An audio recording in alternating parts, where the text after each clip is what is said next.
You're watching Zoo Tours, the channel that takes you on a virtual field trip to the zoo. Another year is in the books, which means it's time to take a look at another annual recap.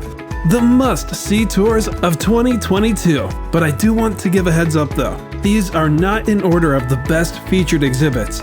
It's not a list that complements my editing or filming, kind of. This is based on how well the animals cooperated, which allowed for more entertaining, educational, and sometimes emotional episodes. Number 10. SeaWorld Orlando's Turtle Trek. Contrary to horribly misleading headlines, SeaWorld Orlando actually has some of the best exhibits in the country for penguins, dolphins, sea lions, and their public rehabilitation center, the Turtle Trek and the Manatee Rescue. It's just a couple of tanks with the focus really on two kinds of animals, and yet it's designed to leave an everlasting impact. It was really nice to take a break from SeaWorld's entertainment side to shine light on their more caring side.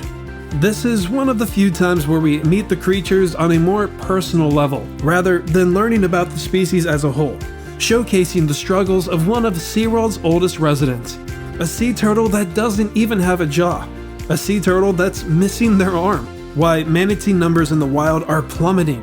And this episode ends with a bonus tour of their small and unfortunately forgotten journey to Atlantis Aquarium.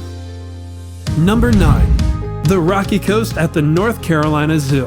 Of the zoos that I've debuted over the last couple of years, North Carolina reigns as the one that I'm most proud to feature. We started with North America in the Cypress Swamp, immediately followed with the Rocky Coast. Now it doesn't quite match much of the zoo's immersive qualities, but when you get every single animal to actually show up like I was fortunate enough to, it might just be your favorite part of your visit. This tour covers why the cute but not so cuddly North American porcupine is seen as a nuisance. Their lone seal takes an ice bath. It's always great to take a break from penguins to focus on their counterparts up north. And I reveal how polar bears are adapting to the changing climate, all while looking at the third best polar bear habitat in the US. Number 8. World of the Insect at the Cincinnati Zoo. If you ask the casual visitor what's the best exhibit at the Cincinnati Zoo, they might say Africa, Manatee Springs, or the Jungle Trails. But many in the zoo community would argue that the crown should go to the World of the Insect. The building opened in 1978 and is often deemed as the very first major insect house in an American zoo. And from that point on, the zoo just kept breaking records, mostly having to do with breeding certain insects. Episode 112 doesn't just ask you to turn what fears you may have into fascination, but also presents an argument of why the World of the Insect was deserving of its exhibit award and why it's still regarded as the best of its kind after all these years. Number 7. The Ark at Zoo Knoxville.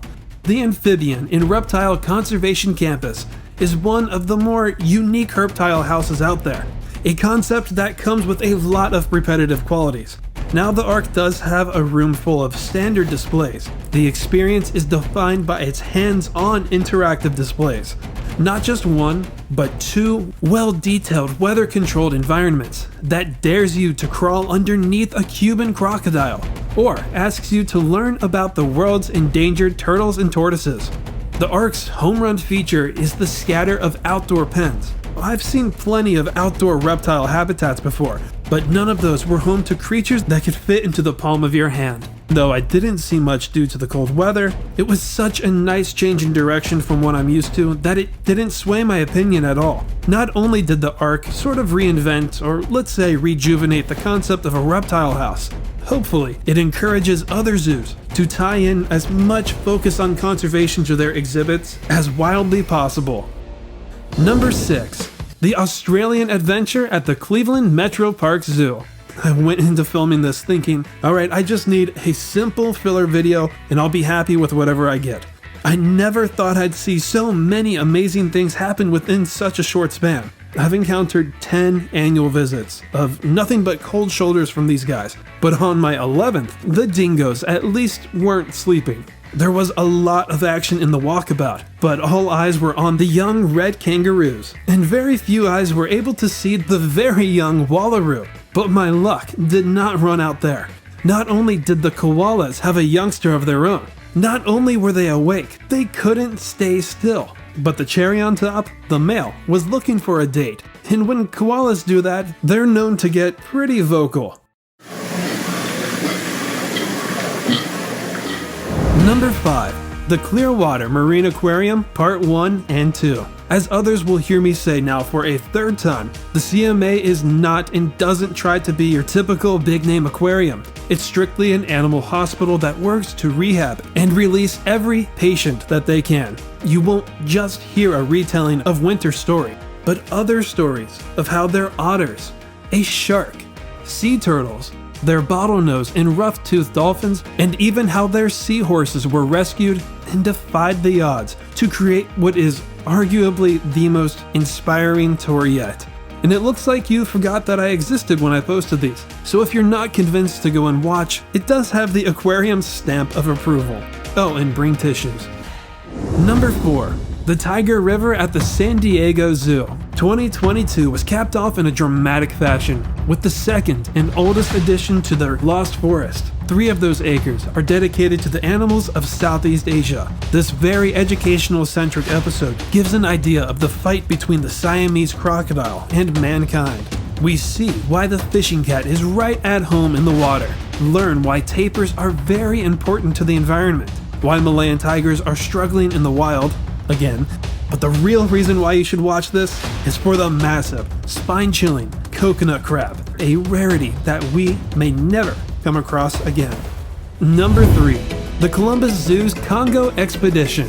Anything related to Columbus, no matter how big or small, is bound to be exciting, and the Congo is no exception. This episode took a more slower, realistic approach to make it feel like you were actually at the zoo. The Congo isn't exactly realistic itself, but still there's never a dull moment. Episode 121 debuted the bonobo, told the story of the okapi's discovery. It opened up the debate of whether exhibits should be natural or can be functional. It features the only African leopards, or the closest thing you'll get to an African leopard in an AZA caliber zoo. And I've been told that it's a pretty funny video, so I recommend you go and see for yourself. Number 2. Henry Doorly Zoo's Scott Aquarium. Very few zoos have what constitutes as an aquarium, and most are nothing to brag about. But we're talking about a place that goes all in with just about everything that they do. The Scott Aquarium features the open oceans, Arctic and sub-Antarctic waters, the deep Pacific, the Sulawesi Island, the Amazon, and even a 70-foot-long shark tunnel. All of these combined for a total of 8 galleries and 1.2 million gallons. Not only is this the best zoo aquarium in America, but its size alone would make it worth an extra price of admission. This was a tough one to place. Either the Scott Aquarium deserves the number 1 spot, or Zoo Tampa's Safari Africa. Again, the individual habitats are nothing to write home about. The immersion level is practically 0, and people say that most of the species list is kinda generic. However, it has this weird ability to make it feel like you're hitting the restart button every time you walk through it. You really can't go wrong with having penguins as your opener. Though it's not geographically correct, you can compare 2 of the world's largest tortoises side by side. Hoofstock that's on the generally unknown side is always a plus. I can't recall a time when one of their elephants wasn't in the water. The poaching display by the painted dogs is very ear-opening. Okapis automatically make anything 10 times more interesting, as does having not just 1, not 2, but 3 kinds of dikers. And if you've got the time, the Safari Africa invites anyone to take a safari around the entire safari. But the real reason why I want you to watch this is for the shoebill. One of the most primitive, prehistoric, and flat-out cool-looking birds in the world. They don't even really do much. It's just one of those species that a lot of zoo enthusiasts dream of getting a look at. Not only is this bird sensational on its own, it will most likely be the first and only time a shoebill makes it on zoo tours. And that was my list of the top must-see tours of 2022. If you feel like I missed one or straight up think that this list is completely wrong, don't be afraid to voice your opinion. Now, I'll admit this year was okay compared to the others, but I promise that 2023 will be filled with episodes that you will not want to miss. And you can go to the full schedule in the comment below. But remember, you have to be a channel member in order to see it. As usual, please stay tuned. Thank you all for keeping this channel alive for at least a couple more years. And I look forward to joining you all for more exciting tours in 2023.